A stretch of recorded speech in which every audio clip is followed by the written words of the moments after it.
Sweet. All right. So we'll just get started. Just as a warm up for you guys, I want you to take a look at these 3 photos, and you can put it in the chat or you can turn on your mics, but tell me, like, which of these kids do you think has a disability? And disability is defined as like something that would impair their functioning or their ability to perform daily tasks. Like left, middle, right. Yeah, all right, Hannah's got it. It's actually, oops, sorry. It's actually all 3 of them. So disabilities aren't just what you can physically see. It's not just like cerebral palsy or, a kid in a wheelchair, someone who can't hear or see. It could also be a mental disability like autism, or in my case, ADHD. So that's what we're going to talk about today. We're going to go through mental health. I'm going to tell you my story and kind of my mental health journey, and hopefully you'll be able to take away some things about your own mental health or the mental health of other people. All right, and just as a disclaimer up front, I just want to clarify, like, I'm telling my story, and that's like one person with a mental illness. That's I can't speak for everybody with a mental illness, so kind of, limited generalizability, but hopefully you'll still be able to take something away from it. And then a second point, I cannot diagnose you. Maybe you identify with some things that I'm going to say today. That's great. If you have any concerns, you should talk to a trusted adult, and they can help point you in the right direction. But yeah, in general, I can't diagnose you, and you shouldn't diagnose yourself. But with that, we'll start. So a little bit about me, since I don't think I've met a lot of you guys. My name's Rachel. I'm a nursing student at SFSU. Currently, I'm helping out Nurse Julie. I was born and raised in Los Angeles. I really like dogs, and my 4 favorite hobbies are traveling, backpacking, sewing, and running. All right, so this is me growing up. I would say, generally speaking, people think that and I would say I am a very happy person. I'm very outgoing, very personable. I have a bunch of energy. I'm sure you know people like that where they're like bouncing off the walls. You're like, it's like, 9, 10 p.m. or however late you guys stay up, and it's they still got energy to spare. That was me. I was always pretty active, running all over the place.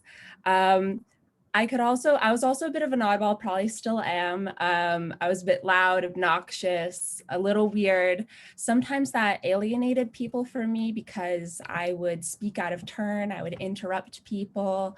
I would get really excited, and I would just say things without thinking, or I'd do things without thinking. And that was just kind of like, because I have bad impulse control. Like I get really excited about things, and I get really energetic, and then I just kind of blurt it out, or I do something. I mean, that's not terrible, but sometimes people take it the wrong way. So I've had people tell me like, hey, why do you interrupt me all the time? Or why do you change the subject so abruptly? Why are you such like a spaz or something like that? That's just kind of who I am. So yeah, energetic, loud. Luckily, I found some friends who accept me as I was. I had a lot of different interests. I think every day after school, I was doing something. I was in theater, you can see in the top left, or I was on the cross. I did robotics. I was in Girl Scouts. I did a little bit of everything, and sometimes that meant like I way overcommitted myself. Maybe you can identify with that, where you have so much that you want to do, and you keep saying yes, yes, yes to everything, and then eventually, like, you're like, I have no time for me, or I have no time to sleep, and that was kind of me. Not to brag, but I did pretty well in school. I was pretty accomplished, got straight A's, got awards for being a good student, generally was liked by my teachers, a little bit of a teacher's pet. So like on the outside, everything looked great. I looked happy. I was energetic. I got along with my friends. Maybe I wasn't like the most popular person because I was kind of like a little weird, a little out there, but that was okay because I did like really well in school and I was really involved in everything and I was able to pay attention to the things I liked. So like on the outside, people like, hey, this girl's doing great. But what they weren't seeing was everything that was happening behind the scenes. I was able to put up a really good front so that people who were just seeing how I presented myself in public, they were seeing like this confident, smart, energetic person. But behind the scenes, I was an absolute mess and maybe still am. You can see here right is like high school. Maybe some of your bedrooms look like this too. Like a tornado or an earthquake did not rip through my room.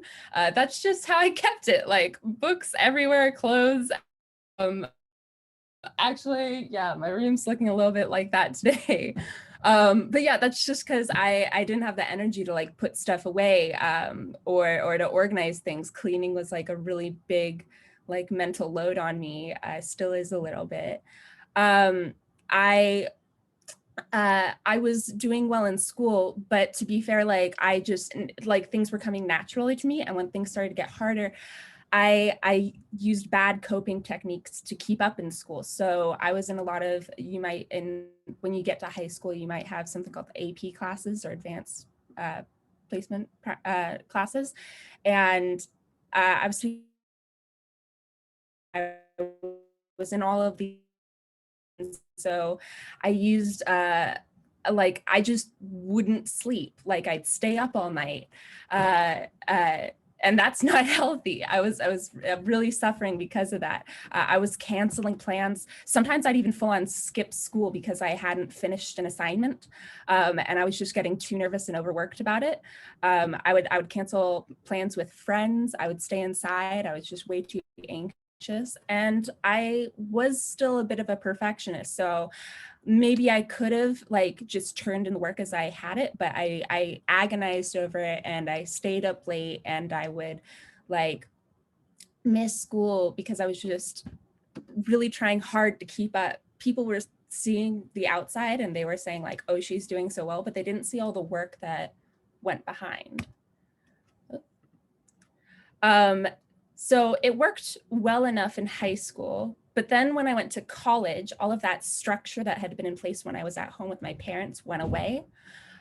So in college, you're kind of free, more or less, to do what you want. Like you're living on your own for the most part. I went all the way to Montreal, Canada, so I didn't have any like friends and family when I went there to like kind of give me some structure. I was living on my own, setting my own schedule. I got really involved in the McGill Quidditch team, so that's like top right, which is great. Like it helped me make friends. I was having a really great time, but I was dedicating all of my time to sports and none of my time to studying.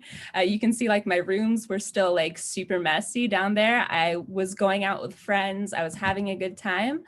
But that meant that I was letting my classes go. And in college, your classes are much harder than they are in middle school or in high school.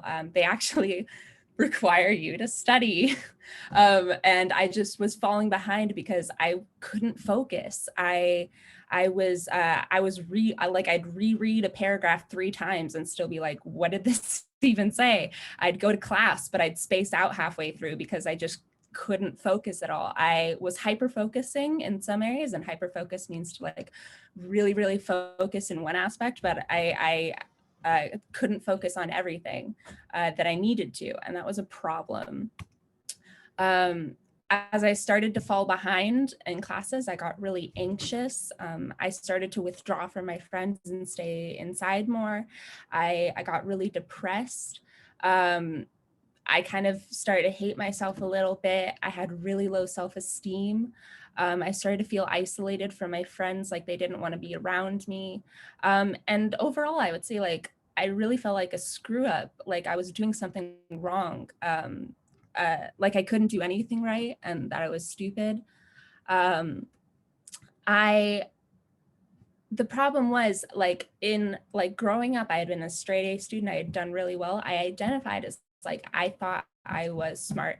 And then in college, I was getting like even like C's, B's or C's in class, which is totally fine. Like that's a perfectly fine grade. It's passing, like that gets it, like gets you through it. But I knew that I could do so much better. And I just kept feeling like there was this roadblock in the way. Because I was wondering, like, why can't I focus? I know I have the potential to do better. I knew I was smart and creative, but something was in the way and I didn't know how to cope with everything. So in my last year of college, I took a psychology class. And in our we got to the section about abnormal psychology. And we were going over like all these different mental disorders, one of which was ADHD. And the more I started hearing about ADHD, how it was like people who had poor attention to detail, who like couldn't like started like were really passionate and started their tasks but then couldn't finish them, or they were super forgetful because like like I would forget everything at home. Like I'd leave the house, have to turn around, get my keys, like leave the house, turn around, get my books, leave the house. Like I was just an absolute mess. I spent like 20 minutes every day trying to find my keys. It was a problem. But like the more I started hearing about what ADHD was in class, I was like, huh, that sounds a lot like me. And I started researching it. I went online to like Ad Magazine and Attitude Magazine, and I started like listening to people who had ADHD and were diagnosed as adults, and like what their lives were like. And the more I started listening, the more I heard like, hey, there's other people out there who are experiencing similar things as I am. That I'm not alone, that I'm not crazy, that I'm not like, hey, there might be a reason besides like I'm just a royal screw up. Of why I can't succeed, or why I'm feeling so bad. So I reached out to my like doctor, and they arranged an appointment with the psychiatrist. And at that point, I was formally diagnosed with ADHD, attention deficit hyperactivity disorder. And it just really, the funny thing was when I went to get diagnosed, my doctor or my psychiatrist was like, wow, I'm really shocked that nobody has ever diagnosed you before. Because I had all of the hallmark signals of ADHD. I couldn't focus on things. I was really hyper. I was bouncing all over the place. I was making really impulsive decisions. I was interrupting people a lot. I couldn't sit still. I like had like when you bounce your leg a lot, I was forgetting stuff all the time. And it's one thing to be like a little forgetful, or to everybody loses focus every once in a while, but it was the thing of like the degree to which I was unable to pay attention, or I was being hyperactive or impulsive, was impacting my life and not letting me lead the life that I needed. Like I was drowning and I needed help. So I reached out and I got help. And now I'm working on it, and things are a lot better with my diagnosis, because I know that it's not that I'm a screw up. It's not that I'm messed up and irredeemable and I can't do anything right. I know that I have a mental illness. I have something that's different about my brain. I'm not typical. Like my brain's different than a lot of other people, and I perceive the world in different ways, and that's okay. And now that I know that, I can stop trying to pretend like I'm being someone else. I can stop masking. I can stop kind of putting up that front, and I can let people know like, hey, I'm interrupting you just because I'm like really excited about something, and that's just how my brain works. Like it's bouncing all over the place. And people understand me a little better now, and I know that like my focus works in certain ways, so I can learn different coping techniques, like how to like schedule better. I use my whiteboard for everything. I talk to friends more so that they know what's going on with me. I kind of deal with my stress by like planting things or running, or I'm in therapy now. So I talk with a therapist on kind of like a monthly basis about what's bugging me and how I can kind of deal with my ADHD and my anxiety a little better. I read books, and I am on medication. Like that might be a solution for some people, but I'd say overall I'm on the path to getting better, but some things never change. It's not to say like once you get your diagnosis, that's like your magic bullet, everything's better. Like I still struggle with a lot of things. I still sometimes pull all-nighters because I procrastinated and didn't get some stuff done. You can see on the right, that's a picture my boyfriend took. It's just like I knocked out halfway through the day. I have like bags under my eyes in that other photo. Like I'm still anxious, I still struggle, but the point is I understand what's going on with me, and I'm more upfront with people about my mental struggles, and they're more understanding, and that's really great. So that was my story about my journey with ADHD, and that might have been specific to ADHD, but what I hope that you'll kind of take away from this is that mental illnesses are on a spectrum and may present differently. One of the reasons I wasn't diagnosed early was because I didn't look like that stereotypical presentation of ADHD, like of the boy like bouncing off the walls, interrupting class with like random things they have to say, like shouting, screaming, etc. Sometimes people present differently. Girls present differently with ADHD than boys do. You might be, if you have depression, you don't have to be like full on like suicidal. You could be just like withdrawn and sad, and maybe that's affecting your life. Just because you don't present with like the stereotypical presentation of a mental illness doesn't mean that you don't have something going on. It doesn't mean that you have to feel like how you're feeling isn't valid. Another thing I want you guys to take away, like a really important thing, is just because somebody looks happy and put together on the outside doesn't mean that they're not struggling inside. It's a double negative, but that's okay. You can look like, maybe you know someone and they look like really put together and you're like, man, I'll never be like them. They're just so perfect. That's not necessarily true. They might just be putting on a perfect front. But behind the scenes, they're really struggling. They're really feeling bad. They might be really insecure. And that's something that we should be aware of. Mental illness is nothing to be ashamed of. I think for kids under 15 years old, 1 in 5 kids under 15 years old has some mental illness. So it's nothing to be ashamed of. If you're feeling like you're struggling, or if you're not feeling good, if you feel like you're falling behind and you don't know why, or you're feeling bad or sad, angry, anxious, that's something that you shouldn't bottle up, you shouldn't keep inside. I, for the longest time, thought that, well, I'm stressed out, I can't keep up, but that's just my own problem and I need to fix it myself. But looking back, I'd say that was one of my biggest mistakes. I should have reached out to somebody. I should have talked to my parents, to my doctor, to my school nurse, to somebody, and let them know what was happening. And maybe then I could have gotten help sooner. And then maybe you don't have a mental illness. Maybe, I mean, like 4 out of 5 kids don't. So maybe you just know someone who does, or maybe you just see somebody else who's struggling. Or maybe you just see a kid who like kind of rubs you the wrong way, or you don't get why they act that way, or you're like, why are you so sad all the time? Be kind to one another. Kind of don't assume, don't make snap judgments when you see someone. Try to understand that people perceive the world in different ways, think in different ways. A lot of people assumed that I was just being rude when I interrupted them, or when I talked really loudly, or when I switched the subject really abruptly. And that kind of alienated me. But it's so much better when somebody takes the time to ask, like, hey, like, what's going on? Why did you, why are you doing this? And then I can explain to them, like, you know, my mental illness and what that means. And it's so much better when people take the time to understand others instead of making snap judgments. So that's